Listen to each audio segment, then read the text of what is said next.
எள் சாப்பிடுவதனால நமக்கு என்ன நன்மைகள் கிடைக்க போகுது அப்படிங்கிறத பற்றி தான் இந்த வீடியோவில் நாம் பார்க்க போகிறோம். அதில் பார்த்திங்கன்னா கருப்பு எள், இது வெள்ளை எள். இந்த ரெண்டு எள்ளுமே ஒரே வகையான சத்துக்கள் தான் நிறைய இருக்குது. பழங்காலத்தில் ஒரு பழமொழி சொல்லுவாங்க, இளைச்சவனுக்கு எள்ளு கொளுத்தவனுக்கு கொள்ளு அப்படின்னு சொல்லுவாங்க. அது அந்த காலத்தில். இந்த காலத்தில் அப்படி இல்லை. ஒருத்தன் நல்லா குண்டாக இருந்தானா இவன் புல் தடிக்கு பயில்வான்னு சொல்லுவாங்க. ஏன்னா அவனுக்கு உடம்புல சத்தே இருக்காது, தடிக்கி விழுந்துருவான் அவன். ஆனால் அந்த ஒல்லியாக இருக்கிறவன் கூட கொஞ்சம் ஸ்ட்ராங்காக இருப்பான். இப்போ எள்ளோட நன்மைகளை பற்றி பார்க்கலாம். எள்ளு கணையத்தை சீராக்க இயங்க செய்யுது. அடுத்தது எள்ளில் நார்ச்சத்து அதிகமாக இருக்கிறதுனால ஜீரண சக்தியை மேம்பாடு அடைய செய்யுது. அடுத்தது எள்ளு கெட்ட கொலஸ்ட்ராலை குறைக்குது, இதயத்தை பாதுகாக்குது. கண்டிப்பாக உடல் எடையை குறைக்கணுன்றவங்களும் எள்ளு சாப்பிட்லாம், உடல் எடையை அதிகரிக்கணும்னு நினைக்கிறவங்களும் எள்ளு சாப்பிட்லாம். நம்ம கடையில் போய் கால்சியம் மாத்திரையை வாங்கி சாப்பிட்றத விட இந்த எள்ளில் கால்சியம் சத்து ரொம்ப அதிகமாக இருக்குது, இரும்பு சத்து ரொம்ப அதிகமாக இருக்குது. அதனால் எள்ளை சாப்பிட்றது ரொம்ப ரொம்ப நல்லது. அந்த சத்துக்கள் நமக்கு படிப்படியாக கிடைச்சிரும்.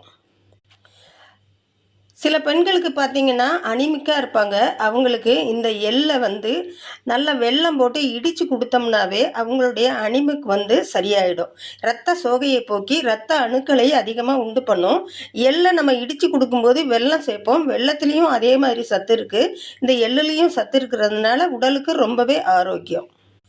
எள்ளில் கால்சியம், பொட்டாசியம், மெக்னீசியம், சிங்க் போன்ற தாது பொருட்கள் இருக்குது. விட்டமின் ஏ, இ போன்ற விட்டமின்களும் இருக்கிறதுனால இது சாப்பிட்றதுனால உடம்புக்கு ரொம்ப ரொம்ப ஆரோக்கியமாக இருக்கும்.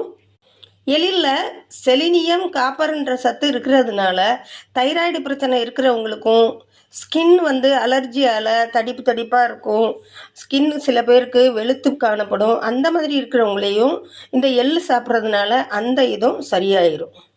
மாதவிடாய் காலங்களில் பார்த்திங்கன்னா பெண்களுக்கு வயிற்று வலி ஏற்படும். மாதவிடாய் உதிரப்போக்கு சரியாக போகாது. அப்படி இருக்கிறவங்க எள்ளு சாப்பிட்டாங்கன்னா நல்ல உதிரப்போக்கு போய் உடல் சீராகும். இந்த எள்ளை உருண்டை பிடிக்கிறது ரொம்ப ரொம்ப ஈஸிங்க. எள்ளை வறுத்துட்டு வெல்லம் சேர்த்து மிக்சி ஜாரில் அரைச்சி எடுத்துட்டோம்னா இந்த மாதிரி அழகாக நாம் உருண்டை பிடிச்சி எடுத்துக்கலாம். மென்று சாப்பிட கஷ்டப்படுறவங்க இந்த மாதிரி எள் உருண்டைகளை சாப்பிட்டு உடலை ஆரோக்கியமாக வச்சுக்கலாம். எள்ளு சாப்பிட்றதுனால சர்க்கரையின் அளவு கட்டுக்குள் வரும். சர்க்கரை நோயாளிகள் இந்த மாதிரி வெல்லம் சேர்க்காம வறுத்து பொடி பண்ணி பாலோட சேர்த்து கலந்து சாப்பிட்றது ரொம்ப ரொம்ப நல்லது. இப்போல்லாம் நம்ம குழந்தைகளுக்கு ப்ரிசர்வேட்டிவ் சேர்த்த பொருள்களை கடையிலேருந்து நம்ம வாங்கி கொடுக்குறோம். அப்படி இல்லாமல் இது மாதிரி செஞ்சு கொடுங்க. குழந்தைகளும் ரொம்ப ரொம்ப ஆரோக்கியமாக இருப்பாங்க. இந்த வீடியோ பிடிச்சிருந்துச்சுன்னா லைக் பண்ணுங்கள், ஃப்ரெண்ட்ஸ் அண்ட் ஃபேமிலிக்கு ஷேர் பண்ணி கமெண்ட் பண்ணுங்கள், சப்ஸ்கிரைப் பண்ணுங்கள். மீண்டும் ஒரு நல்ல வீடியோவில் சந்திக்கலாம்.